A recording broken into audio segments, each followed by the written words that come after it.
I do have my suspicions. I'm not ready to say them yet, but I actually do. I have a woman in mind that I just think he's going to choose. And we'll see whether I'm right. I'll be honest with you. If he chooses somebody, if he picks a young woman and it's not mine, I'll tell you. And if it is mine, I've told my team, so they'll back me up on whether I have it right. But I don't want to get ahead of my skis. Okay, so that was yours truly back in January with my prediction of who Trump would pick as his running mate. I didn't say her name. As I said at the time, I didn't want to cause an S-storm in her life because she wasn't getting mentioned a lot back then. But I just had a kind of feeling.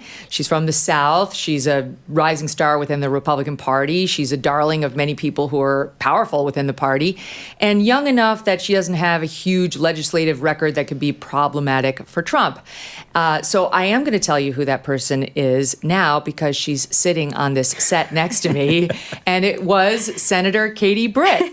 So would you like to make your announcement now? That's right. That's actually why we've come. Surprise. No, I appreciate you even thinking that I would be capable of something like that, truly. I mean, honestly, to be mentioned as someone who could lead potentially now or in the future is always really an honor and humbling. But as I have said, I've got my work cut out for me fighting in the U.S. Senate and fighting for the people of Alabama. We've done a lot of good things in the first 17 months, but I think there's a lot more work to do. And I stand alongside Ted here in figuring out how we can do everything possible, not only to make sure that President Trump takes back the White House, but we take back the Senate, which I think is critically important to us preserving the country and making sure that we can move some good things forward. All right, so in full disclosure, then I reversed my prediction after the State of the Union response, Fair enough. Which my audience knows I was not a big fan of.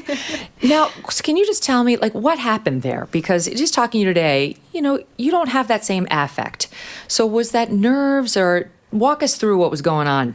You know, it was a real honor to be able to speak on behalf of the party and to be able to speak to so many of the issues that we think are important and to really be able to talk about what Joe Biden isn't doing.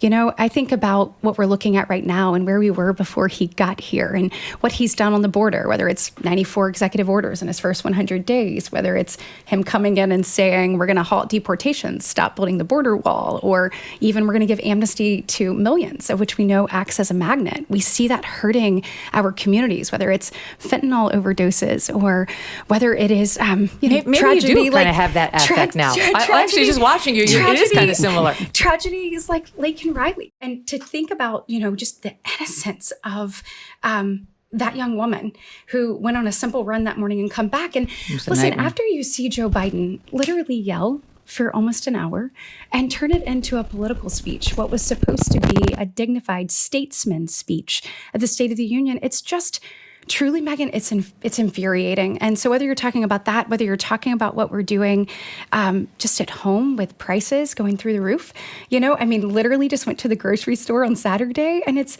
absolutely but what unbelievable. Are you saying? That it was you were so affected by what you know, him and his when you watch him yell for over an hour, it's incredibly frustrating, but certainly was honored to do it and look forward to keep fighting for the very things that we talked about, one of which was IVF. Well, wait, you didn't really answer. Was that the real you? I gave it all I've got. I mean, that is a really high honor and felt very passionately about it. You know what? I gave my best. I understand on that evening, and I understand that. Would you just call me the next time you get asked? I can help you. Yeah, absolutely. You know how it is, but you shouldn't have said yes to that. And now we know. Now we know. No, but Go ahead. So I was just going to say, after she gave the response, which I thought she did a terrific job, Thanks, and the media went nuts and savaged her. And at lunch the next day, I told you we're like a junior high, so we had lunch the next day. Yeah. And I was pissed off. I'm like, they're coming after you. It is ugly. It is vicious.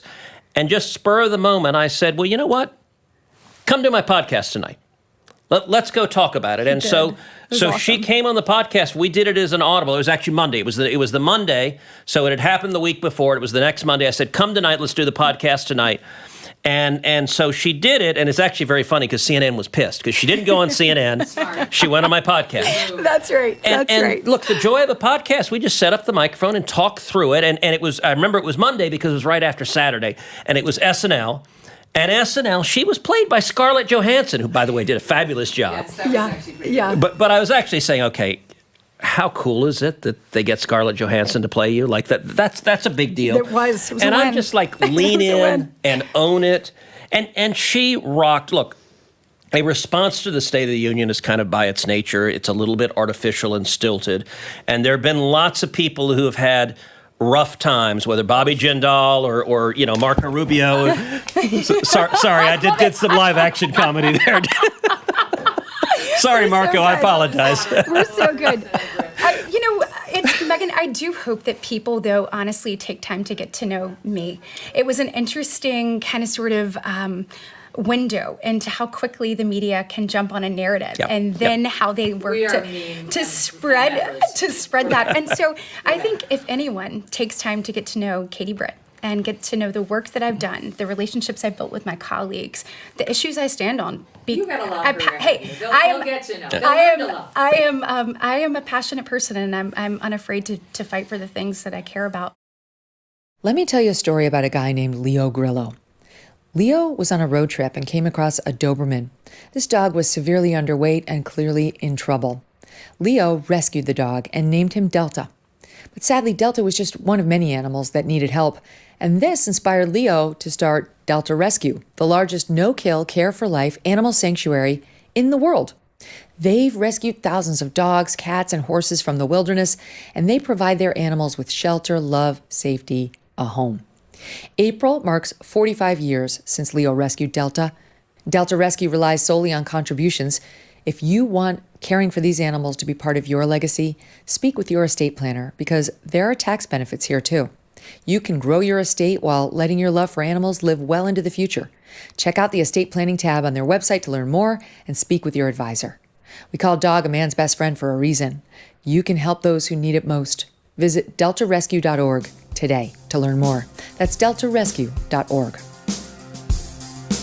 Hey, thanks so much for watching. If you like what you just saw, hit the subscribe button for more clips and full episodes.